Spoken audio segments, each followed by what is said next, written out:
Good morning student. Satyam public school Ranoli की online classes में आज हम एनसीईआरटी की जो नई सिलेबस जारी हुआ है उसमें 2021-22 के अंदर जो साइंस की आपकी बुक है उसके सिलेबस के बारे में चर्चा करेंगे। एनसीईआरटी की जो बुक आई है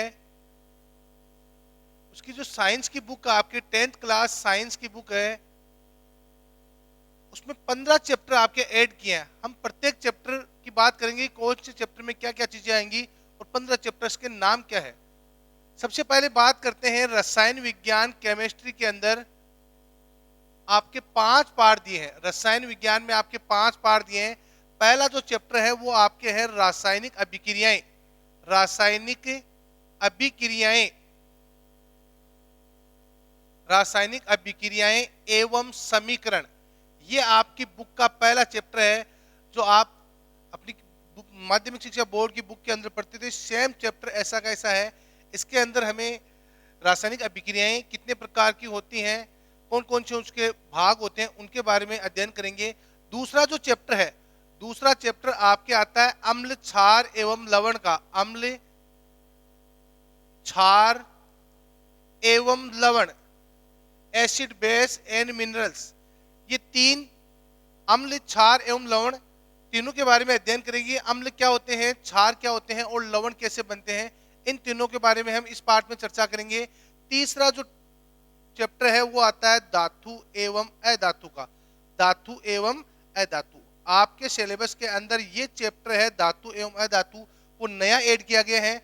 इसके अंदर आवर्त सारणी के अंदर कौन कौन से तत्व मेटल्स है और कौन कौन से तत्व है नॉन मेटल्स है, इनके बारे में हम अध्ययन करेंगे। चौथा चैप्टर आता है आपका है कार्बन एवं इसके यौगिक। कार्बन एवं इसके यौगिक, आपकी जो आवर्त सारणी के अंदर कार्बन आता है, 6 नंबर का एलिमेंट आता है कार्बन। उस कार्बन की कुछ जनरल बातें दी गई है। जनरल बातों के बाद में कार्बन होता है वो कौन कौन से यौगिक बनाता है, उसके बारे में चर्चा करेंगे हम चौथे पार्ट के अंदर कार्बन एवं इसके यौगिक में। और पांचवा पार्ट आता है तत्वों का आवर्त वर्गीकरण। तत्वों का आवर्त वर्गीकरण कि अपने प्रकृति के अंदर जो 113 तत्वों के नामकरण दिए हुए हैं, उन तत्वों को व्यवस्थित कैसे किया जाता है, उनको याद करने का तरीका क्या होता है, तो वो सारा हमें देखने को मिलता है तत्वों का आवर्त वर्गीकरण। इसके अंदर जो डोबेनाइनर वैज्ञानिक था, न्यूलैंड था, उन्होंने आवर्त सारणी बनाई थी। तो इसके बारे में अध्ययन करेंगे हम तत्वों का आवर्त वर्गीकरण पार्ट नंबर 5 में। यह आपकी साइंस की बुक में 5 पार्ट है शुरुआत के, वो केमिस्ट्री से लिए गए हैं, रसायन विज्ञान से लिए गए हैं। पहला पार्ट रासायनिक अभिक्रियाएं, दूसरा अम्ल क्षार एवं लवण, तीसरा धातु एवं अधातु, चौथा कार्बन और उसके महत्वपूर्ण यौगिक, और पांचवा आता है तत्वों का आवर्त वर्गीकरण। ये 5 चैप्टर है शुरुआत के, वो रसायन विज्ञान से लिए गए हैं। इसके पश्चात बात करें छठे पार्ट 6 नंबर के लेसन की, 6 नंबर का लेसन लिया गया है बायोलॉजी से, जीव विज्ञान से लिया गया है। 6 नंबर का चैप्टर है, उसका नाम है जैव परक्रम। जैव परक्रम, इस पार्ट के अंदर मानव के अंदर जितने भी तंत्र आते हैं, फॉर एग्जाम्पल आप पाचन तंत्र की बात करते हो, श्वसन तंत्र की बात करते हो, उत्सर्जन तंत्र, ये सारे सिस्टम है, तंत्र है, वो 6वें पार्ट में आपको बायोलॉजी में मिलेंगे। जैव प्रक्रम, इनका अध्ययन हम जब पार्ट स्टार्ट करेंगे तो विस्तृत रूप में करेंगे। 7वां पार्ट आता है नियंत्रण एवं समन्वय। नियंत्रण एवं समन्वय कि मानव का शरीर होता है वो अपने आप में कंट्रोल कैसे करता है, उसके लिए तंत्रिका तंत्र काम में आता है। उस चीज का अध्ययन हम करेंगे नियंत्रण एवं समन्वय में। 8वां पार्ट आता है जीव जनन कैसे करते हैं। जीव जनन कैसे करते हैं, ये आपका 8वां पार्ट है। इसके अंदर हमें अध्ययन करना पड़ेगा कि नर जनन तंत्र और मादा जनन तंत्र, दोनों तंत्रों का अध्ययन हम करेंगे 8वें पार्ट के अंदर, जिसका नाम है जीव जनन कैसे करते हैं। 9वां पार्ट है वो आता आपका आनुवांशिकता। आनुवांशिकता एवं जैव विकास। जैव विकास जेनेटिक्स का पार्ट है, मेंडल का पार्ट है कि मेंडल ने आनुवांशिकता के नियम दिए थे, 3 नियम दिए थे। एक ये 3 नियमों का अध्ययन हम करेंगे आनुवांशिकता के अंदर, और अपनी प्रकृति के अंदर जीवों का विकास किस प्रकार से हुआ उसका अध्ययन करेंगे हम जैव विकास में। ये बायोलॉजी के 4 चैप्टर हैं।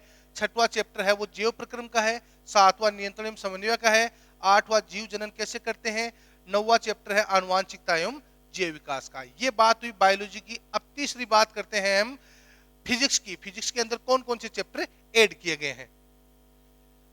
फिजिक्स के अंदर चैप्टर ऐड कौन कौन से हैं? 10वां चैप्टर है, 10 नंबर का चैप्टर।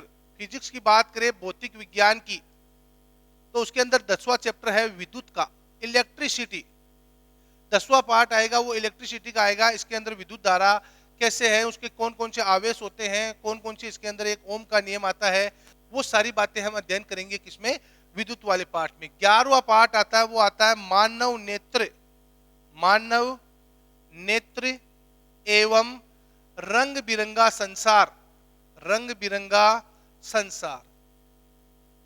नाम से आपको पता चलता है कि इस चैप्टर के अंदर हमें किसका अध्ययन करना है? मानव नेत्र का अध्ययन करना है, मानव की आंख की संरचना का अध्ययन करना है। 12वां जो पार्ट आता है वो आता है प्रकाश, परावर्तन एवं अपवर्तन, परावर्तन एवं अपवर्तन। ये पार्ट आपकी पुरानी बुक में भी एजिट है कि प्रकाश का परावर्तन क्या होता है, उसके कौन कौन से नियम होते हैं, और प्रकाश का अपवर्तन क्या होते हैं, उसके नियम कौन से होते हैं। जब आप परावर्तन पढ़ते हो तो आपको इसकी सिमिलर दर्पण का अध्ययन करना होता है, जब आप अपवर्तन पढ़ते हो तो इसके सिमिलर आपको लेंस का अध्ययन करना होता है। 13वां पार्ट आता है, वो आता है विद्युत धारा के चुंबकीय प्रभाव, विद्युत धारा के चुंबकीय प्रभाव।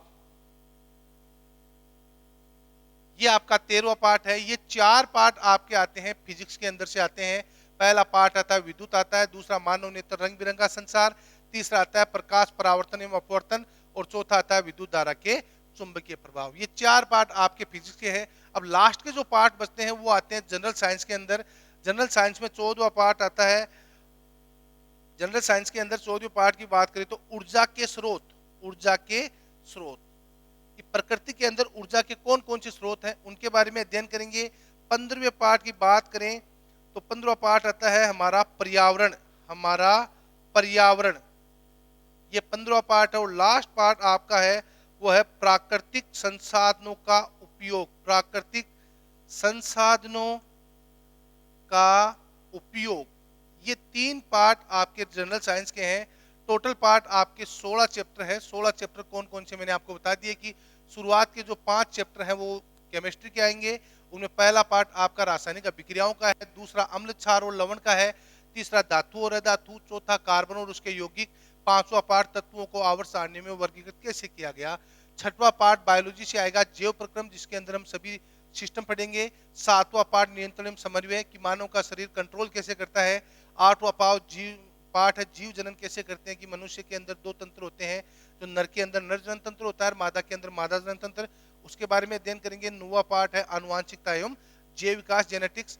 फिर बात करेंगे फिजिक्स के अंदर पहला पार्ट विद्युत आएगा, इलेक्ट्रिसिटी आएगी, दूसरा मानव नेत्र और रंग बिरंगा संसार आंख की संरचना का, तीसरा आएगा आपका प्रकाश परावर्तन एवं अपवर्तन का, फिर आएगा विद्युत धारा के चुंबकीय प्रभाव। ये 4 पार्ट आपके फिजिक्स से रिलेटेड है। बाकी जो बचते हैं 3 चैप्टर हैं ऊर्जा के स्रोत, हमारा पर्यावरण और प्राकृतिक संसाधनों का उपयोग। ये 3 चैप्टर हैं, ये जनरल साइंस के आते हैं, सामान्य विज्ञान के आते हैं।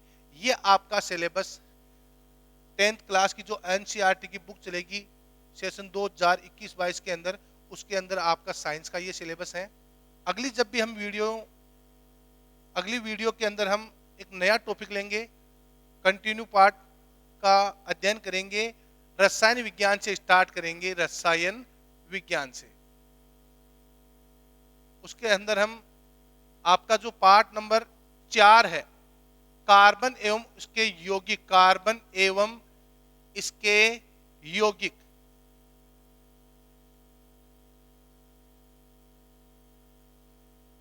अगली वीडियो के अंदर हम कार्बन एवं इसके यौगिक इस पार्ट का अध्ययन करेंगे कि कार्बन की सामान्य जानकारी कौन कौन सी होती है और ये यौगिक कौन कौन से बनाता है, इनकी जानकारी हम अगले वीडियो के अंदर करेंगे।